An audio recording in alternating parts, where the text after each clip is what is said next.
Well, over in the UK, it's well past midnight, and this lady has had a busy, busy day. We're speaking to the amazing singer of Dervish, Cathy Jordan. Hi, Cathy.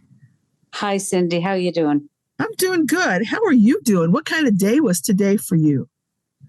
Well, it was very, very busy. It was an action-packed schedule. We drove from Nottingham to Leeds in the UK, and then afterwards back to Stansted in London, so we can fly to Belfast in the morning. So it's all action.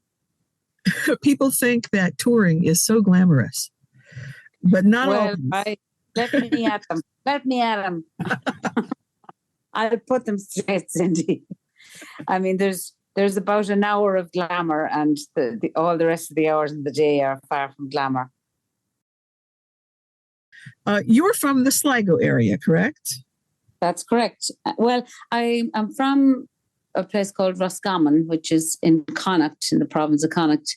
But an hour away, I just moved an hour from where I was born to Sligo, to the coast in the northwest. And it's a very beautiful county with mountains and lakes and valleys and the sea. And yeah, it's gorgeous. It's revered by W.B. Yeats, the poet, among others.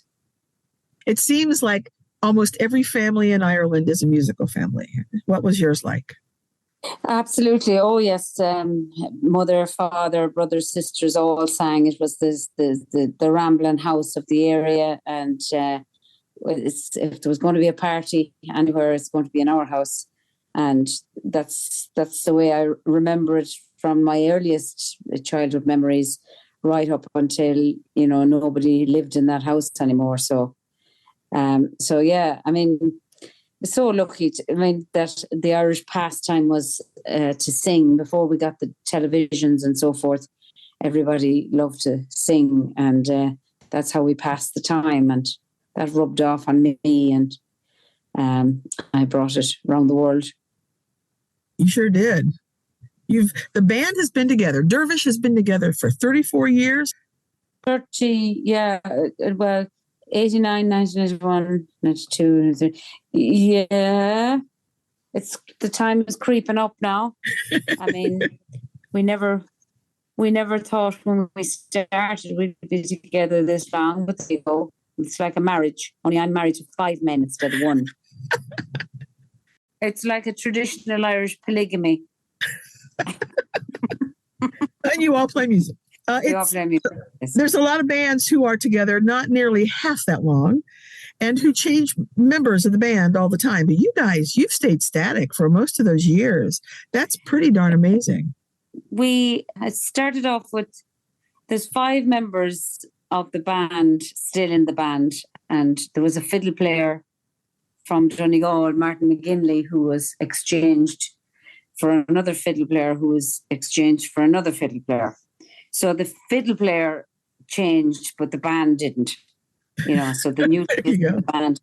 And it was an instrumental band to begin with. And then I joined in 91. Well, originally, I don't think they didn't start to be a band, but rather to make a recording of Sligo music. And it was from there that the interest grew and the gigs started coming in, and they felt they needed a singer. And lucky me, I got the call, and I finished up the work I was doing and moved to Sligo, and the rest is me.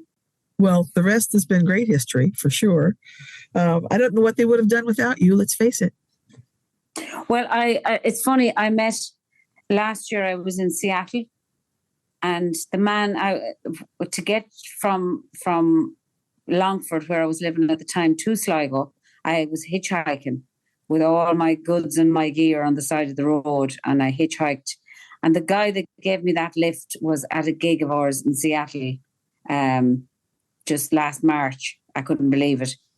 I didn't remember, but he remembered well, and even had, he had followed my career all the while, because he was taking an interest in why I was hitchhiking and why I was going to Sligo, and he followed my progress ever since. So that was amazing circle.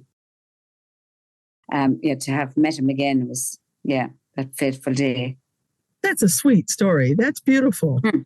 Yeah. Well, the most recent album you guys have released was an album called The Great Irish Songbook. And you had a lot of very famous people to come on there and join you for songs. What kind of experience was that? I mean, you probably knew all these folks anyway. Well, I didn't actually. I knew some of them, of course. But, when we put the word out, asking people to join us, to sing an Irish song, it's amazing how many people wanted to do it, because so many people have a deep and wonderful and loving connection with Ireland and with its songs and with its music, and they wouldn't have another outlet to sing the songs that they love, except that they were asked by ourselves. And people like David Gray, we had Steve Earle on there, Vince Gill was there, Imelda May from Ireland, Brendan Gleeson, the actor, who's just, nominated for all those Oscars for the Banshees of Inisherin, and so many others. It was just a wonderful experience. The, I suppose, worst thing about it, or if there was a worst thing, it was that technology is so advanced that you don't have to be in the room with some of these people now. So I didn't get to hang out with Vince Gill, unfortunately. I would have loved to, but I did have a great day with Imelda May and another great day with Brendan Gleeson. But as I say, technology is such that you can be anywhere in the world and record and send files, and that's the downside of technology as far as I'm concerned. Sitting and hanging and, chilling with these people, and which I would have loved to have done, but maybe someday. So we have that album under our belts. What's happening next? Any more recordings in the thought process? We always want more. Oh well, your wishes are planned. I mean, Dervish, I've never been as busy with albums. I have 5 separate albums myself coming out this year. So, one I'm in the UK promoting at the moment, which is a jazz album, a jazz trio that all started during lockdown, called Freight Train, and then I have an album of 3 women, myself, Irene Buckley and Claudia Schwab, called Pluri Naman Women's Stories album of traditional. And then I have the songs of Brendan Graham, who is best known for his song You Raise Me Up and Isle of Hope, Isle of Tears. I did his songbook and an album of lullabies with Nuala Kennedy. And is that everything? Oh, and then a Dervish album as well. So the Dervish album is in the mixing machine at the minute, and it's all recorded, and we'll be ready to release it sometime later this year. Not for next week when we go to America, but later on in the summer. And that's an interim album between Songbook 1 and Songbook 2. So there's a Songbook 2 in the pipeline, but these things take much longer than a regular album of Dervish, because we all live in the same town and we all know we're going to record together, and it's an easy process. But there's a lot of moving parts when it comes to another songbook, because of schedules and not just your own, but all the guests and then the songs, and it's a much longer process, but it's certainly in the pipeline. Wow, so much to look forward to. That's great news. Yeah. We'll look forward to all of those releases for sure. Well, I hope so. Yeah. Well, you mentioned the lockdown, and that's always something that's interesting to ask people how you coped. Were you doing other things while the lockdown was happening? Were you writing? Were you looking for songs? Yeah, I had a good lockdown. In the beginning, it was a very nerve-wracking time for everybody, and my instinct was to sing, because anytime anything was wrong in the world or in the family, or, you know, we'd always sing. That was our way out of things, and that was our focus, you know. Change the focus, we'll all start singing, and everything will be okay. And that was my instinct when lockdown happened. So I started a lockdown sing song, and every day at 5 o'clock I would sing a song. I'd advertise it, we'll say, on Facebook the day before, pick the song and with the lyrics, and I'd have people join me from all over the world. There was, you know, up to 10,000 people a day singing along, and it was like a little mini podcast or a little mini request show. And, you know, it gathered people together from all over the world. Families were watching from all corners of the globe, and they were together in this, you know, 10 minutes every day, and people were setting their clocks to come in, and it was morning in Japan and night time in, you know, LA, and, you know, it was just this gorgeous social thing I did for 60 days, and until we were released out of prison. And but it stood to me as well, because it had me playing every day, it had me focused on singing every day, it had me, you know, in the music room surrounded by music and thinking about music. And I think if I didn't do that, I might have just pulled the door of the music room and, you know, went to the garden instead or something.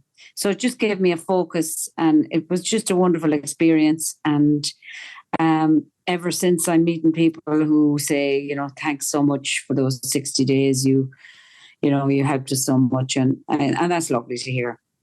Maybe we're better off being forgotten, but I think, like everything online, it lasts forever, Cindy. Well, I'm glad, because I'm going to have to go look them up. Yeah. Dervish is coming to the Holland Theater in Bellefontaine, Ohio, and we're so excited. Look forward to it. The audience is going to love you, of course, and you're going to love that theater. It's just really special. So it's going to be a good night for you for sure. So we always had great nights in Ohio. Can you tell people who may be going to go to the concert, who may not have seen you before? They've been living under a rock, and they haven't seen Dervish before. Those people. Can you give us a rundown of who's in the band? Sure. So we have Brian McDonough. He plays the mandola, which is a smaller version of what Michael Holmes plays, which is a bouzouki. They're both 8-stringed accompaniment instruments, and they also play tunes, you know, melodies on them. We have Liam Kelly that plays the flute, wonderful, powerful flute player. We have Shane Mitchell, who plays the accordion, and Tom Morrow playing the fiddle, and myself on vocals, bodhrán, bones, you know, whatever else I bring with me, I'll have a go. And you can expect lively, energetic tunes, jigs, reels, polkas, hornpipes, etc., plus some great songs, some from the Great Irish Songbook that people will remember from their childhood if they have any connection with Ireland at all, and other new material that we've been working on. So I'm looking forward to it myself, because some of the new material we haven't played on stage yet. So there's always that extra energy in the material that, you know, is getting its first airing. There's always that little bit of dynamic and tension. Yes, indeed. Oh, wonderful. We can't wait. Well, you're going to be there at the Holland Theater in downtown Bellefontaine, Ohio, February 28th. That's a Tuesday night at 7 p.m. And we can't wait. That's all there is to it. We can't wait. That's very soon. Unpacking one bag and repacking another bag, and you know, getting ready for America. It's always the highlight of our year to go over to the US February, March time and play for everybody. And we really look forward to seeing you all in Ohio. To seeing you all in Ohio. To seeing you.